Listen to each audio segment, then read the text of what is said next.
Mbote na bino nyonso bazwi vraiment libaku ya kolanda émission ya mokolo mwalelo émission o bino bolingaka mingi na yebete soko moni vraiment présence ya Rachel Sanga bébé de la presse bokaka kimia makasi na yebete na plateau na zanga mokote na zana évangéliste Kiziami na Kibila bokoyoka etoko yeba nini o ya memeli biso pe toko développer masolo ensemble nganae. Bonjour évangéliste. Bonjour. Bonne santé. Santé malamu. Évangéliste mikolo ebele bozo mona na te. Te nazali nzamba zo songa biso tozali na musala de temps à temps ko bima pe naza évangéliste hein. Na sala mingi libanda église tantôt naza na Angola, tantôt na Poto, tantôt dans la province donc nazali. En tout cas vraiment évangéliste koko bete la bandeko bazo landa biso partout dans le monde parcours na yo. Oui, parcours nanga est simple. Naza évangéliste Kiziami na Kibila, Jean Oscar. Nous allons représenter le ministère de la puissance du nom de Jésus-Christ. Où ils ont regroupé pour le moment, nous avons 80 églises dans le monde. Dans Poto, en Amérique, en Afrique, dans Bamboka Moussousou. Nous allons responsables de la chaîne de télévision RTP, Radio-Télévision de la Puissance. Nous allons administrateurs des écoles Kiziamina, nous avons une école Nangaba, nous avons une école Nakalamu, l'école Nangaba est 31 ans, et Kalamu est 28 ans. Et nous avons fait en charge, nous avons fait ti mokolo ko diplôme na ye azo diplôme na ye banane maternelle ti l'examen d'état nazo ba fait en charge ba de mini bo pe ba parents pe ba ma kokité mais moi na sama yele to zo ka bango na charge pe nazali na gros pastoral, c'est-à-dire que nazana bilanga oyo basala ba manioko basala ka ba masangu balonaka et puis to tekelaka bato na prix assez. Si on a marché, par exemple, chaque manioc a $50, puis on a $45. Pour aider la population, on a les responsables de la polyclinique. On a bien polyclinique la puissance, et on a Kingaboa. En dehors de la polyclinique, nous offrons la polyclinique au monde Bambetu, et au Taïpoto, et au Matela, et pour la polyclinique, nous avons député en 2006, 2011, nous avons élu à Mwamba, et puis nous avons encore réélu en 2011. Après, il y a invalidé ngai na portail plein na gagné procès wana na Congo parce que balongolanga parce que vu ba position ngai ndenge zalaka ba sepilaka na ngote. Bon, en dehors de ça, naza licencié en sciences politiques et administratives à l'Université libre de Kinshasa ou à Benguelka. Ok, ça va, merci beaucoup évangéliste. On est allé vraiment parcours ya évangéliste. Alors bi vraiment parcours na ndenge ezali. En tout cas vraiment évangéliste toujours tout na question moko évolution église sans ndenge. Non, l'église est au tambola malamu, on doit masali bisongolo que kimi ezali, l'église au tambola dans l'ensemble ça va. Évangéliste église est au tambola malamu, to mono na politique. Et lo koni netinda ki yokota na politique. Na kota na politique par souci ya contribuer à tant que pena kamamboka na biso. To kotika politique mboka teka na maboka ba pagano, to kotika mboka teka na maboka ba occultiste, na maboka ba ndoki ba to ba na bakata ba science occulte. Mais il faut battre l'ensemble base à la pauvreté financière. C'est là les gens qui n'ont pas. La France va adopter une loi de façon que ban va l'accès à la sexualité à partir de 4 ans. La maternelle, baba on l'accès moi si n'est pas un rapport sexuel et ça rend ni tout ça ba biloko ndengwana. Ba loi ndengwana so ni ba parlement de sexualité ça passe. Les lois na mikili a poto pe na ba mboko musu Afrique. Ba komo ngondima mibala ba bala na basi ba bala. Il faut que les chrétiens soient pour nous téléméla na quatre parlement na biso na Canada bandimi mutako ko bala nyama donc ko bala mbwa ko bala libata ko bala nyau tout ça ba lekisi mobeko wana eleki lelo na mboka lokola Allemagne bandimi inceste, c'est-à-dire que yaya na lek mama moko tata moko ko bala na eza eloko mote ezo leka na kati mboka wana lelo na étage to moni ba tongi pene église ba lobi église à Satan. Alors, biloko wana biso lokola ndama fongoli biso miso avant, il faut to kota pour place ba mebeko ezo makiza na kata parlement. Il faut to zala wana même temps makamelo ça amener dans koko balinga bimisa. To bimisa ko déjà libanda pour to telemela eloko wana bazali ko sala. Pe ko tala ndene mboka na biso sengeli tambola. Ko telemela makametel corruption. Ko te makametel ba détournement. Ko te makama politique et ce que je fais dans na parlement. Na telemela révision à la constitution. Même prime ba parlementaire na boya ko zoyango. C'est-à-dire que batone wa surtout za ibele bakame belé pe ko changer na mboka na biso. Merci beaucoup évangéliste Kiziami na Kibila. Est-ce que évangéliste batan obande ko kabula ndenge nini koto makambo nzambe koto makambo politique obande ko kabula batan wana ndenge nini non ndenge otuna peut-être muto asa médecin asa docteur asa pasteur ndenge na salaka na ki pasteur na ki docteur pasteur oyo azali pasteur azali professeur akabula batan wana ndenge nini pasteur oyo aza commerçant non ta et dépendant ya muto et puis que herbo no kende boy herbo no sala boy et ça pasteur mota vana 24 heures sur 24 na 4 églises d'ailleurs ba député ba sala kaka 3 mois moni to bandaka les 15 juin bo bandi na parlement ti les 15 septembre boké vacances alors boyo ko les 15 septembre boké ti no bo bandi le 15 avril ti le 15 mai boké vacances à 3 mois boyo ko le 15 septembre ti le 15 décembre boké vacances donc bo sala kaka 3 mois 6 mois na mbula mobimba 6 mois boza na vacances et puis na 3 mois na mosala pe mosala mikolonio sote alors tu as tout le temps à planifier et puis l'église a biso mingi fonctionnaire nini na pourquoi alors tu as tout le temps encore qu'il ne parlement aussi son mosala na yo ba 15h ba 16h aucune église na yo te aussi son mosala pe avant midi pour ba parlement mingi ba na 14h be 12h ba bengi bino bo ba na séance et banda donc tu 12h tu as tout le temps de le faire voilà pourquoi même temps na zo temps na université na zaki pasteur mais na zo temps na université na classe dans ça la campagne ça musala nga nzambe empêcher ngate donc empêcher ngane loko mokote en tout cas vraiment bana poto bana Luanda bana Brazza partout dans le monde boyoki vraiment ndenge évangéliste azoloba vraiment kitoko makasi aza vraiment ko expliquer likambo ndenge ezalelu évangéliste tongo okomaki député hein eloko nini osalaka pona bana nzambe pe eloko nini osalaki pona bana Congo non na sala makambo ebele n'interpella ministre énergie pour parce que na kaluka mai ezalaka te baza kotoka mai mona na cimetière kuna ba mai moko eza obima na se bato toka ba mai wana n'interpella ministre wana pour na kotuna ye alinge bato bakufa combien pour bacha mai na kaluka alors que ce wana sala ke lelo na kaluka mai ekota libulo manze ndenge ezalaka wana n'interpella ministre ya travaux publics ndenge nzila wana ezalaka nzila wana ebongaka n'interpella ministre ya intérieur pour ma sécurité ya kuluna ndenge zawo za namboka tout ça n'interpella ministre affaires étrangères na ndenge bateka ki ambassade na biso ya Angola bateka ki ambassade na biso ya Tel Aviv na Israël otuna bango mbongo wana kenda wapi basala nango nini ezaka ndenge nini donc et loi o eza lelo ya sport parce que sport akonga ezaki na loi te ngamu n'interpella ministre ya sport ya na parlement et na mituna na ngai to komona ke loi na sport ezalaka te et yoko songa ndeko ingénieur ka bongo azaka joueur ayoko sala loi ya sport oyo izo corriger biso lelo donc moi makambo ebele oyo na sala tana zaki na parlement wana ezalaki pona ba Congolais bo pona bana nzambe bon pona bana na nzambe na défenda fermeture d'église balinga bakanga l'église ebele boye na boye recensement esalama pour moto azala passer fois azala diplôme ya licence ya théologie boye na boye na kati ba commission wana na lakisa bango ke non qui passer déjà d'abord diplôme te mais ko benga mana nzambe ko benga n'importe qui na mosala na yebe étude oyende après pour avoir sa connaissance na ye je défendais beaucoup de choses na défendant na parlement de façon que ba pesa la l'église au moins 3 millions de dollars 3 millions de dollars na l'église peut aussi na on a budget ba tiaka mbongo na pe ibimaka bachanga na ministère de justice mbongo na ebimo tant biso longo na parlement moto kolandela sima kamwana azalaka te pe balongola na budget mais zaki malamu parce que soki mbongo ne bana ko bima l'église pour na ibisa bango soki bimi to kanyango pendant 5 ans 15 millions to tongata université moko chrétienne monene to tongata be école moko bona mbongo wana na chaque ville to tonga école moko boye to ko tonga hôpital moko monene voilà ils ont makanisa ngana zalaka nango mais malheureusement tant balonga na parlement moto kolandela ngo zate ti le lombo na peli mwana ngonde ngwana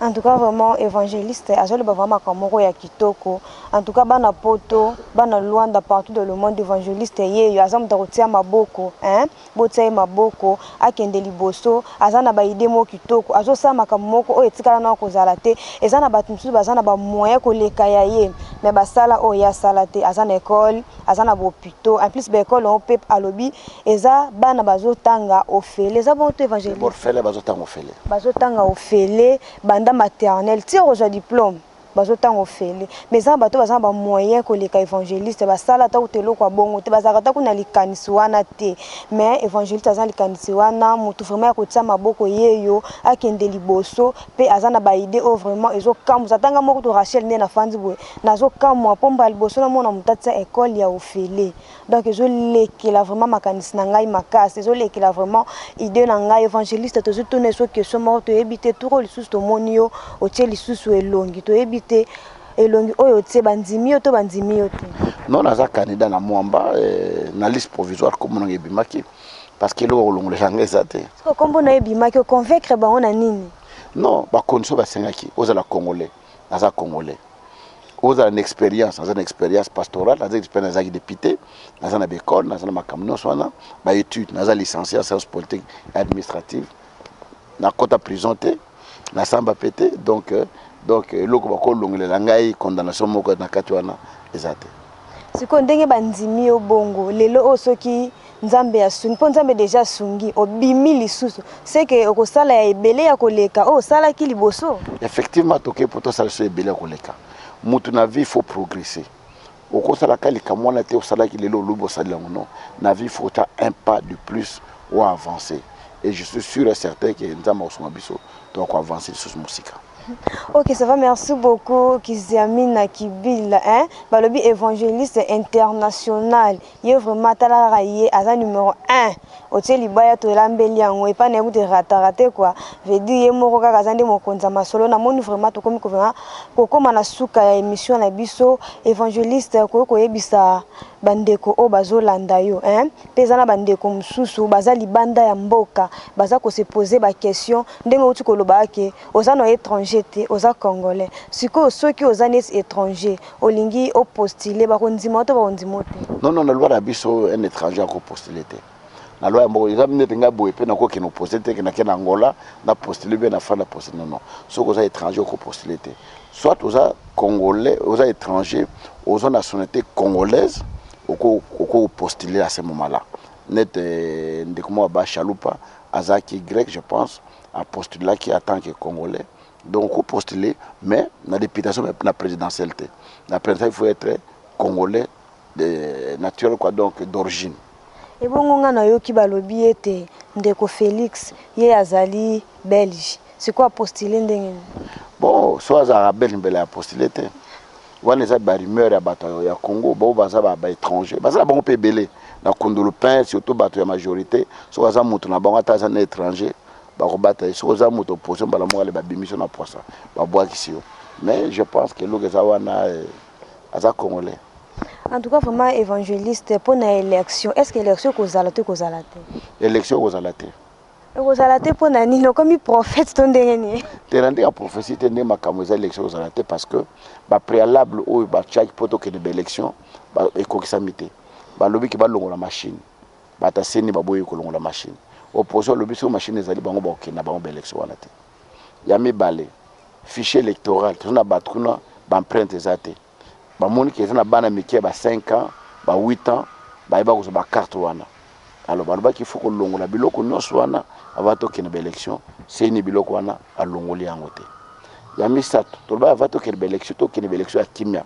de crispation et ça c'est-à-dire que ba bato ya politique ba kanga bango pour na position na bango latine etali politique ba tia bango na boloko avato kene ba élection ba bimisa d'abord bato wana na kata ba prison bato na tamuto moko abimité to pe bandeko bazali banda ya mboka ba kende exil forcé baboya bango bazonga na mboka keso baye ba kanga bango to ba makamanda ba chango pembeni bato wana bazonga ensemble to tonga mboka na biso bato wana bazongi pété alors point ya suka bata ide pese balubi non muto to tinda na seni porte parole na seni aza muto na biso to tinda ki mais to moni ke muto na komolia côté mususu azo lobela biso te alors to moni ke to longola ye to cha muto mususu ba pesa komba longola ba lenga ko longola ye te alors vive makamwa na nyo zo mona ke moto ke ne élection exact donc l'élection aux alatés. Évangéliste, est-ce que na Congo na biso awa eza permis na muta uti prison aye abimise lombi? Ça dépend motif bakangela ki moto wana. Eza ba motif mo zo eza ya par exemple yo ba détail par exemple na kati ya loi na biso na article 10 tel que makam ya viol, makam par exemple ya corruption, makam de détournement, makambo ya assassinat, makambo ya monsieur par exemple ba condamné yo par exemple pour na ya ko boma batu babiloko ndenge wana donc au cause de la candidate. Mais ceux qui osent condamner par exemple au bundaki na moto osaki na nyongo moko ya moto wana eza problème te ba pekisa moto za candidate. Ok, ça va, merci beaucoup. Bana Poto, Bana Luanda, Bana Angola, partout dans le monde, besoin vraiment évangéliste, ndenge azoloba vraiment masolo moko kitoko, masolo moko ya elengi makasi ndenge masolo ezala kaka évangéliste azoto na ka question moko poto yeba. Est-ce que bandeko na biso ba député to bino ba député bozala que ceux qui bozo sala campagne na bino boke na ba église bokaboli ba kiti bokine na ba quartier moko boye bolo bo vote ngai ceux qui na bimi na ko sala bena ko bongosela bino ba pont non sala bino makambu ya ebele ceux qui bo bimi bo pesa bato na mukongo poani. D'abord so mutu au moins député yo pesa bino ke ngana o bongosela bino nzela bo vote ete poani amoyibi aza mutu lokota parce que député bongosela nzela ta uzambongo wapi député za fonctionnaire azo salaire au bongosela nzela ndeni muta bongsa nzela l'état yo ko interpeller ne kaka ministre que non nzela songo le za ko ministre abimisombo yo que no bongsa nzela 1 km nzela za 1 million de dollars et député pendant 5 ans ou au sala parlement et ça même moitié ya mo ya ko gagner te so bongsa bino nzela ndeni au tela bino minda ndenge ni ba transfo wana ba chak ya que no somo na magasin ba teka ngo banza biloka l'état wana nous allons parce que ba te belé parce que ne politique ba yibela bango ngote ndenge fonza ngana bo fotenga député na boza bino nzela na tongola bino bekol na sala boy na boy ayebi ne makamwati initila ku voter muto ndenge wana parce que sala na ye te donc député azande molobeli ya peuple nzele boma ekufa ikoto na kuna aya lobi na parlement ta kuna nzela okufa ba pelo kene bilanga te iloko boy ministre ba bongisi a bekol kuna ezali boy hôpital ezali boy ya za molobeli ya mibale député aza muto asala ka mebeko pour tout le monde pour n'importe na biso tamu malamu pour na économie to sala mobeko boy pour la social to sala mobeko boy wana eza makambo ya député aza wana pour na contrôle ya gouvernement ya ba société les otamula l'état bambongo l'état est-ce que masala les salama salama te musala ni yango wana les reste wana eza musala député te eza ndenge mo na yo ndenge lobaki ogenda ko loba ba bongsa université. Oui, tant tout le monde qui université, il y a campus, ma toilette, ma peinture, les locomotives. Alors, on a terminé l'université, même balabala paye à l'université, on a terminé, on peut passer à la boulevard, ni la mantingue. Kasi yo lobaka avec okende ko lobango pour ebe ko sana intérêt mo na katsu wana pour école no pezara wana na ngaba. Eza base nangati. Kasi za base ni yango lobaki na ba bongisa nzela na po bana na ngaba leka bien. Oui, bana ngaba leka bien, mais na sala ipe pona bacha mai na nini na Kanluka. Bon, eza base nanga naza député national. Na olobela makambo nyonso ya mboka partout ndenge ezali. Na lobela makambo ya Jekamine, na lobela makambo ya Miba, na lobela makambo ya Masimanimba, ba mboka mosusu, ba bac ekufa ba po ekatana, ezina bana ba komona 18 ans mona na mutuka te. Po banzela ezali te. Na lobela ngo na parlement. Merci beaucoup évangéliste Kizemina Kibila na moni vraiment to comme na suka émission na biso mamoni question moko yé lisusu bazo bande ko balobi na tuna élection ko za la camp et loko bazo kufela nde yangwana non le pas que élection za telle date élection yebana namte parce que bana te poani mais na lobi te comme élection ko sala maté il faut ba porter ba kosa biso lisusu il faut ba sangana ba yebande ba ko kota po ba liambo parce que ndenge zo wana bazana mbongo kene ba élection te bo bazali bana pe balingi basala concertation ba kota pe bango bazo mwa mbongo po ba kene élection aux anote date ko yeba na sikote to ko na ta 5 ans du sous donc 3 ans 4 ans élection aux alaté évangéliste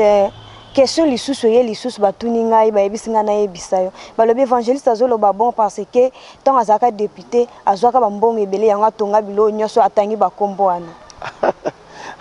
député na salaki na 2006 mais na fond l'école depuis 87 le cours 31 ans école à Liboso école à Mibale na fond lango na 1990 les autres kende les autres je pense 28 ans d'existence nazara député polyclinique ya Liboso na fond lango na 2000 les autres kende 18 ans boye pisanga ce loko ni na syndicat na député chaîne à télévision na fond lango na 2001 na radio naza ko député au condamné naza député na kuma mobola penza parce que député bazo foto 5000 na 5000 bazo foto yo ba mi tuku ba pesa ba député ba kabela ka bango te bazo kato salaire bazo kato $1500 pour na mutuku ba pesa pendant 5 ans chaque mois 1500 au total na 3500 ba kata biso $500 pour la retraite pension sur ko mokolo aux député te sur ko 55 ans abani au photo $1000 par mois la contribution yo za ko sala ba 500 au total na 3000 bon na 3000 wana so na parti politique ba 10% ya parti pour bon code so qui na parti ba 500 au total na 2500 on futa anda ko 1500 au total na 1000 cha karbera ko lia ilo ko nino sana yangora bato ba kena poti ba député bazo kene zo kene pona mbo donc ba ko regretter azaki na mwanda ko no teki yango peut-être ti o sesa manda ko sono sonda ko anate to kena na parlement pour to lo banati na peuple to sala pona peuple pona ko yiba pona ko zombongo te. En tout cas, vraiment, merci beaucoup, évangéliste Kiziami na Kibila. Na moni vraiment to comme na suka émission na biso. Émission kamba maki na mwana na bino, Moussel na bino, Rachel Isanga Kalonju, hein, bébé de la presse, ba ki sele liko la femme souriante. Ayambaki évangéliste Kiziami na Kibila na yebi te bana poto, bolela ki mingi po na ye évangéliste Kiziami na ye na yambie, évangéliste Kiziami na pesa ta bango mbote bayo ka. Non na pesa bana poto nyoso mbote ba ndeko nyoso ya Angola, mokili mobimba États-Unis. Ba ozali bakwa ona na biso na kata mission oyo nzamba pambola bino bisika bozali obonda mi pona mboka na biso tozaka na mboka moko kaka Congo mboka nzamba pambola ona kita mais peuple mobola moko zanga kombo awa nzambe kita la biso to bunda to tala ni nzamba osonga biso to bosambela mingi pona biso bato na kata terre. Merci. Mais évangéliste pour que sambela pona bandeko bazolanda biso. Oui, la sambe la mingi pona bango de temps en temps na sambe bon place bazali. Siko kana plateau ko sa moko ya nzambe apambola moko na moko nzamba sunga yo na problème ozanango na mikakata no ezala mikanda ezala musala ezala nini nzambe nanga asala yo ngulu na kombo na Yesu. En tout cas vraiment na moni prière à évangéliste et que simba mitema na bino place bozali boki déjà bien na ebete Rachel aza vraiment na sengo makasi ya ko présenter émission ya lelo na ebete ngana bino to komona na mbala ya sima. Bye évangéliste au tellement. Merci papa.